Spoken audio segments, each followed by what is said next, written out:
Are you exhausted from feeling like you have to keep up, even when your body says no? Pushing yourself every day after 70 isn't making you stronger. It's wearing you down. The constant pressure to stay busy can drain your energy, hurt your digestion, cloud your mind, and even raise inflammation. It's not harmless. It's dangerous. The truth. Slowing down isn't giving up. It's saving your health, your peace, and your joy.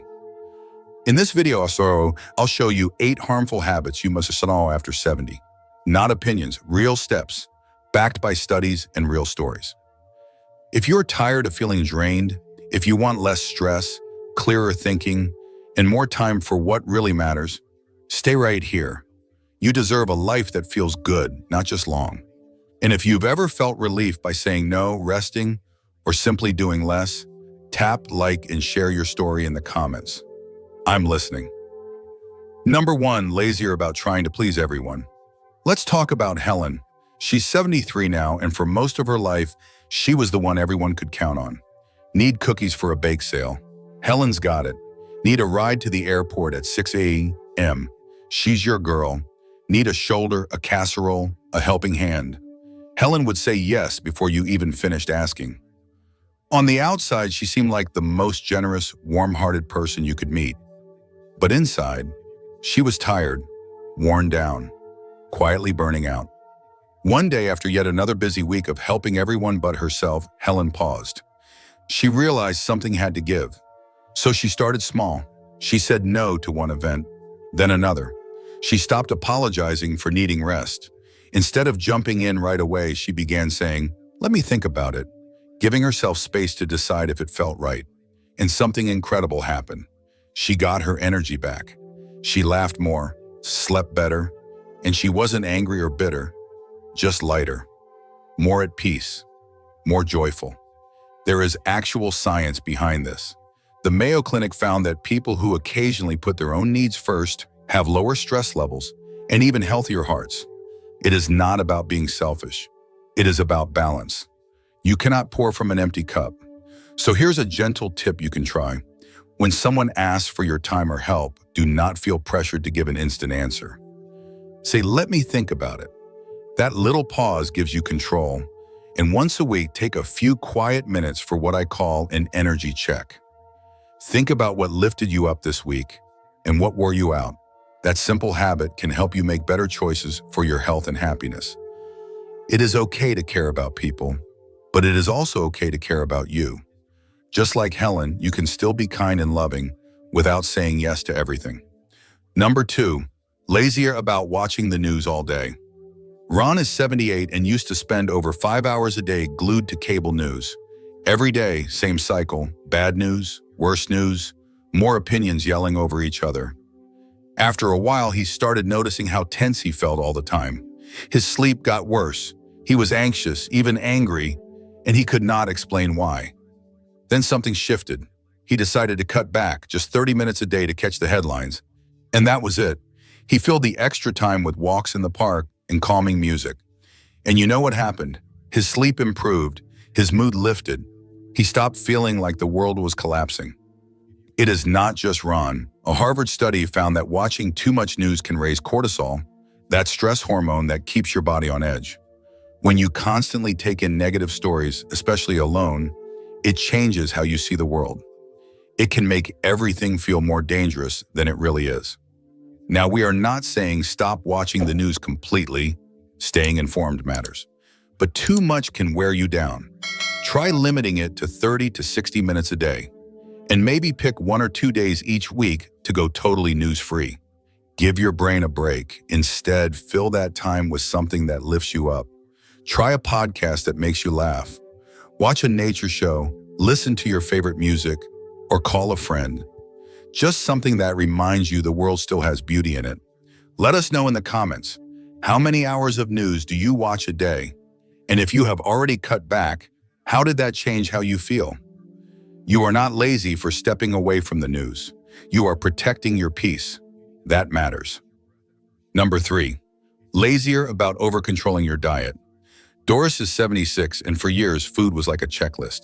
She counted every calorie, avoided anything fried or sweet, and treated every meal like a test. But slowly eating stopped being enjoyable. It became a source of stress. Every bite came with guilt or second guessing. Then one day during a routine checkup, her doctor said something that stuck. He told her, "Stop chasing perfection. Enjoy your meals. Slow down. Focus on balance, not rules." So she started doing just that. She began listening to her body. If she craved a slice of pie, she had it, just not every day. She started cooking with her grandkids again, laughing over Sunday dinners, and giving herself permission to enjoy. And you know what? She didn't gain weight. In fact, she felt lighter, not just in her body, but in her mind. Turns out Doris wasn't just lucky. There's real science behind this. Studies show that intuitive eating, where you listen to your body's hunger cues instead of strict rules, can actually lead to better emotional health. Older adults who eat this way often have lower rates of depression and better sleep. That's because constantly stressing about food can mess with digestion, raise cortisol levels, and even disrupt your sleep cycle. So here's a simple idea that helps. Try the 80-20 rule. Eat nutritious foods most of the time. Think vegetables, lean proteins, whole grains, but leave a little room for joy. Maybe that's your favorite chocolate or a glass of wine with dinner. Enjoying food is part of enjoying life. And meals aren't just fuel. They're also moments to connect with family, with friends, even just with yourself. Let's stop making food the enemy. You don't need to control every single bite to be healthy. What matters more is balance, pleasure, and feeling good in your body. So next time you sit down to eat, take a deep breath, smile, and let yourself enjoy it. Your body and your heart will thank you. Number 4, Lazier about comparing yourself to others. George is 81 now. He used to watch his younger neighbors jog by his house and feel a little sting in his chest, not from his heart, but from comparison. He would time how long it took him to walk down the block, then wonder what was wrong with him. Why so slow? Why so stiff? It frustrated him, made him feel like he was falling behind in a race he never signed up for. But over time, George changed his mindset. Now, instead of looking sideways, he looks inward. He checks in with how he feels, not how fast he moves. He celebrates little things, like waking up with less joint pain or walking farther than he did last week. That shift gave him back a sense of control and peace. And it turns out science backs him up. Constant comparison, especially as we age, can quietly wear us down. It increases anxiety, lowers life satisfaction, and pulls us out of the present moment. A study from UCLA found that older adults who practice self-compassion, being kind to themselves, especially on tough days, report higher emotional well-being. They feel more content, less pressured to be like someone else. So how can we do that? One simple way is to write down 3 things you're grateful for each day.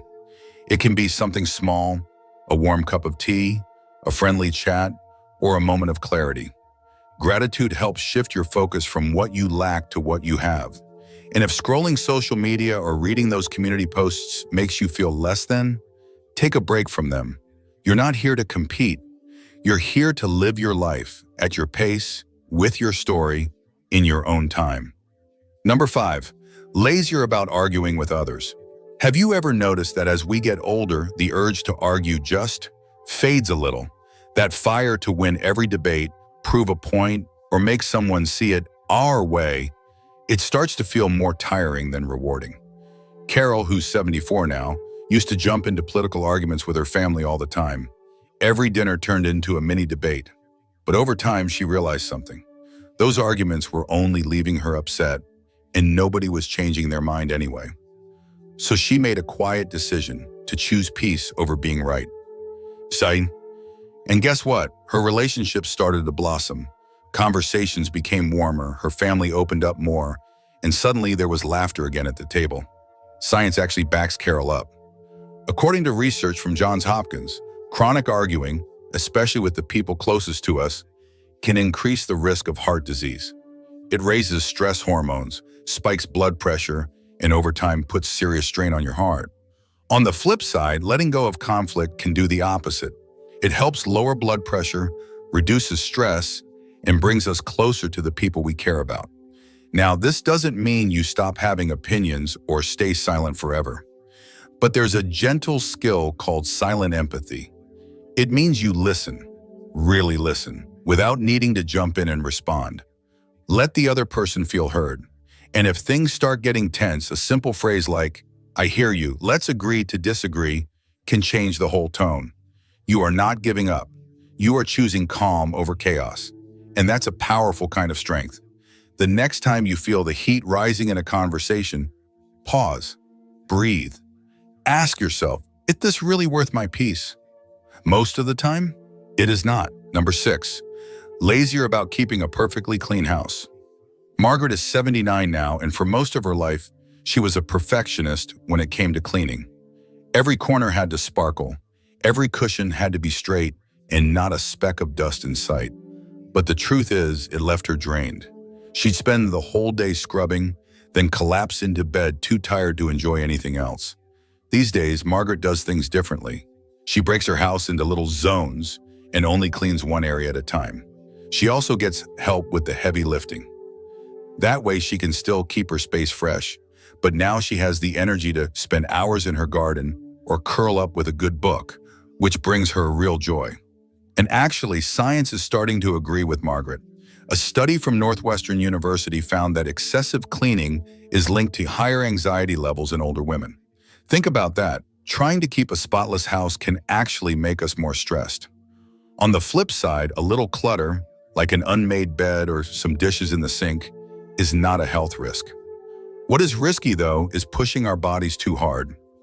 Overexertion can lead to falls, joint pain, or burnout, especially as we get older. If you're used to keeping everything perfect, it might feel strange to ease up. But here's a simple tip that works. Try the 10-minute tidy. Just spend 10 minutes each morning putting things back in place, wiping a surface, or clearing some clutter. That's it. You'd be surprised how much you can do in that short time. And if you can, ask for help. Trade tasks with a neighbor or hire a little support if it's available. You do not have to do it all alone. Give yourself permission to rest. You have earned it. Number 7, lazier about holding on to old stuff. So let's talk about clutter. Not just the stuff in your house, but the weight it puts on your mind too. Take Frank, for example. He's 82, and his garage was packed with boxes he hadn't opened since the 90s. Tools, broken furniture, even a rusty lawn chair. His daughter finally stepped in and helped him sort it all out. And you know what Frank said afterward? He felt like he'd lost a weight he didn't even know he was carrying. That's not just a feeling. Science backs it up. Clutter has been shown to raise cortisol levels, our stress hormone, and it can drain your energy just by forcing your brain to constantly process all that visual noise. It's called decision fatigue. The more stuff you see around you, the more your brain has to work, even if you're not actively touching any of it. And for older adults, that clutter doesn't just take up space. It can actually be a safety risk, limiting mobility and making it harder to move freely around the house. Letting go of old, unused things can give you more than just a cleaner room. It can give you peace of mind and more confidence in your space. One easy way to start. The one-a-day rule. Every day, just choose one item, big or small, that you no longer use and let it go. Maybe it's an old mug, a shirt that's been sitting in the back of your closet, or a stack of magazines from 10 years ago. Give it away, throw it out, or better yet, donate it. Pass on things with a story behind them to someone who actually used them. It turns the act of letting go into something meaningful. You don't have to do it all at once, just one item a day. That's all it takes to slowly make space, not just in your home, but in your mind too. Number 8, lazier about rushing through the day. Estelle is 77 now, and for most of her life, she moved like she was late for something. To-do lists, packed days, always crossing one thing off just to add 2 more. But one morning, sipping coffee on her porch, she heard the birds and thought, why am I still living like I'm 40? Now, she's got something new on her list, pause time. She chats with her neighbors, feels the breeze, listens to birdsong, and she told us, this is the good part. It turns out Estelle's onto something big. Slowing down actually helps reduce stress, especially as we get older. And when we stop rushing, our memory starts to thank us too. Science shows that mindful moments, like really noticing the taste of your tea or watching the trees sway, can boost both brain and heart health. But let's be honest, Slowing down does not come naturally after decades of moving fast. So here's a little trick. Set a pause reminder on your phone. 3 times a day, let it gently nudge you. When it goes off, stop for just a minute. Take 5 deep breaths. Nothing fancy, just stillness. And here's a simple habit that makes a big difference. Schedule a block of time each day where nothing needs to happen. No errands, no chores, no goals. Just a little space to be. And do not feel guilty about it. You earned this. Because here's the thing, when you stop racing the clock, life stops feeling like a race. And you start seeing all the beauty you have been rushing past. Just like Estelle said, this really is the good part. So here's the big takeaway. Being a little lazier doesn't mean you're quitting on life. It means you're choosing to let go of things that no longer bring value, that no longer support your health or peace of mind. Let's quickly run through the list one more time. You don't need to please everyone. It's exhausting, and honestly, it's never fully possible. You can stop drowning in the news cycle. Most of it just adds stress and anxiety. You don't have to micromanage every bite of food. Eating healthy can be simple and still enjoyable. Stop comparing yourself. Your path is yours, and that's what makes it meaningful. Let go of pointless arguments.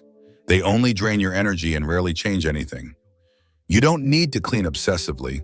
A little mess is a sign of life, not failure. Let go of the clutter in your home and in your mind. It's okay to make space for calm. And stop rushing through the day. Slow down, breathe, and actually enjoy the moments. Because here's the truth. You've earned this time. You don't need to rush or impress or worry so much. Joy isn't found in doing more. It's found in doing less of the things that steal your peace. So be kind to yourself. Simplify where you can, protect your energy, and most of all, give yourself permission to rest. Now it's your turn. Tell us in the comments, which one of these are you ready to get lazier about? If this message hit home, like this video to let us know. And don't forget to subscribe for more simple, real tips to help you stay healthy, happy, and at peace.